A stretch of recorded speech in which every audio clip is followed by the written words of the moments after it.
Hello everyone, Justin here, and today we're going to do something a little different and show you how to draw on a car. And we'll start by buying these chalk markers, which you can get anywhere, including Amazon, and they come in different widths and different colors. Today I'm going to be using this really thick jumbo chalk marker, as well as a thinner medium tipped marker for the details. Start with a fairly clean car because you don't want to be pushing the dust around and scratching your paint. And the white in this particular case is going to show up really well with my dark van. Shake the crap out of it first and make sure the tip actually moves. This could take a little while when you first get a new one in order for the paint to get to the tip.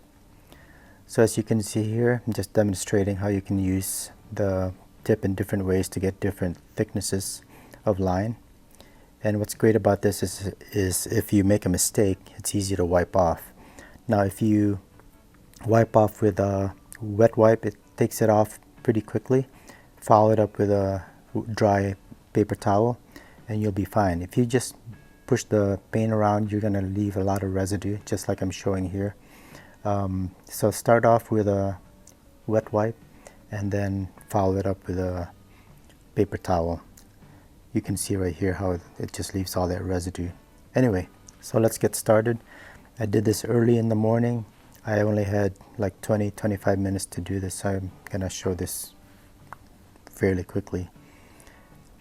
So on the right side, I'm gonna draw a figure of Jesus on the cross. And just remember, this is a mural. You want to stand back every so often just to make sure that your proportions are right. It looks good to you. And in this case, this is really more of a silhouette. A lot of dark areas. Actually, they're solid areas. And to fill it out, I just use a lot of scribbly lines. Remember, from afar, they're not going to notice these details. The most important thing is you get the proportions more or less correct.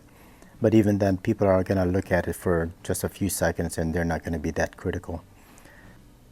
I went ahead and did some lettering that kind of overlaps over to the front door. What's good about this particular van is it's got clear body lines that I just followed to keep things straight. If you don't have that, go ahead and just lay down a strip of masking tape and follow that to keep things fairly even. So going to the hood, I've got this image of a dove that's kind of detailed, but again, remember, this is going to be seen from afar. Don't worry about making it perfect. Obviously, there's some symmetry here, so trying to make the left as even as possible to match the right. And just go ahead and put in the details. I'll outline it a little bit thicker in a little bit. I also have some lettering to do here on the front bumper.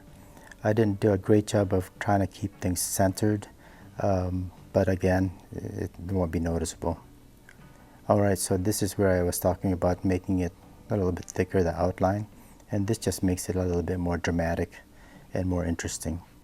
I also did a little bit of lettering on the windshield here, the letter CYSC, as well as a smaller image of the Jesus image that we did on the right side of the van. And going on to the left side, this was a lot more complicated image, but again, just always take your time, stand back, make sure your proportions are right. And before I forget, you don't want to really do this if you think it's going to rain, because remember, this is water soluble. Rain will make it drip and wash it away. You'll still get an image, but it definitely won't be as clear as when you first did it. So it may not be obvious here, but I actually did have to do a bunch of erasing and redoing some of the lines. For this particular image, I went ahead and made all the lines a little extra thicker, just because it's kind of dramatic, and then started working on the stars. And again, I made a mistake here by starting to draw an extra star, and I had to erase that. Switched over to my thinner marker for the smaller images that are on the bottom, including the heart with the thorns, and had to do a little bit of lettering as well on the front door using the body panels, as I mentioned before, as a guide. So that's it for the left side. This part took a little bit longer, and here's the final van all done with the back window also done, and of course my little snowboard sticker. So let's take a look one last time at what we've done. This took me about 20 minutes. I had to do this early in the morning just before going to work, so maybe 23 minutes or so. It was kind of a rush job, but for sure, if for your first time, just take your time and it'll turn out great. Remember, this is seen from afar and it's gonna look good.